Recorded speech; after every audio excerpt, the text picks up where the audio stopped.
To me, 2019 should be a good year. The reasons are partly that after a bad year, historically it's always been a good year. And especially an election year, at least in 2014, 2009, Right. they were both very good years for car sales. But that apart, I mean, that's just statistics. We will have one new launch Right. in the first quarter of 19. Then we have two more launches in 1920. So I think with three launches coming up, it should boost sales.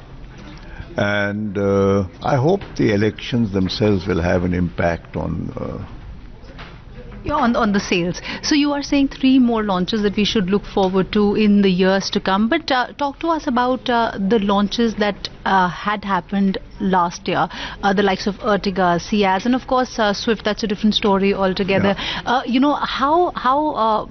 Because now after a 38 month blip, the demand has been very slow. A lot of people say perhaps that will not be enough to really push the demand in the way we had seen in the past. No, I don't think so, because in the past, if you look at the last few years, the demand has always been determined by new model launches. Right. The growth which we've had. Again, if I look at historical data, usually the pattern has been 2 years of growth followed by 1 year of blip. Maruti has had 4 years of growth without a blip. So there's nothing to worry about. So this blip has come after 4 years. And the reason is that in this 4-year period, we've had a number of new launches. Right. And all of them have proved to be fairly big blockbusters. Right, absolutely. Desire, Swift, Brezza. Yeah, absolutely. So these have pushed up sales. So we didn't have a...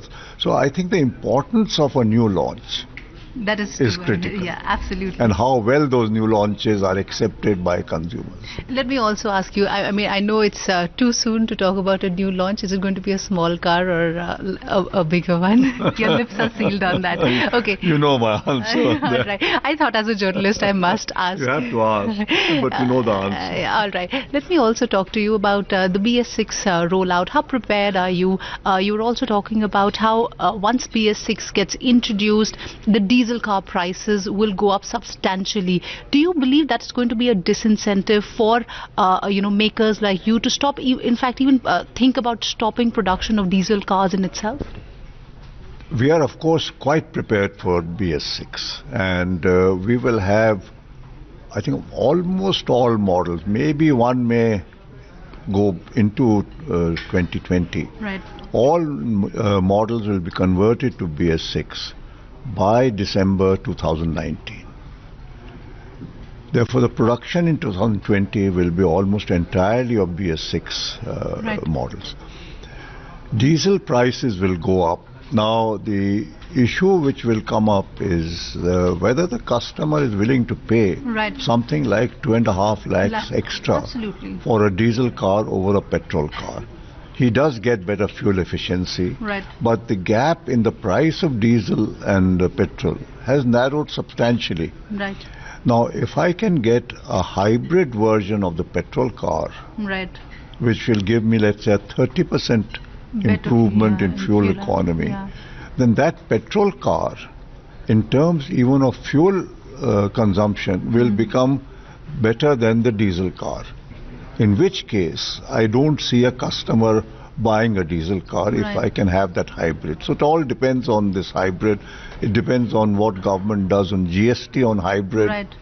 But from the national point of view, I'd say a petrol car which is hybridized to 30% improvement is better than a diesel car from the government's point of view. Absolutely. I must also ask you on the big electric vehicle push. The government is now talking about a cess for electric vehicles, and that is going to come at the cost of the current automakers who are producing petrol and diesel vehicles. Do you believe that's a big disincentive, given the fact that we still do not have infrastructure with respect to electric vehicles?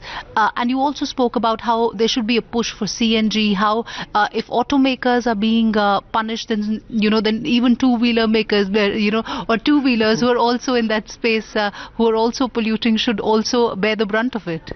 See, this principle of polluter pays is widely accepted. Right. So it's not a principle which I can argue against. But I think one needs to look at the nitty-gritties of what is proposed. Right. 12,000 and the subsidy of 25 to 50, which the newspaper mentioned, I don't know if that is correct.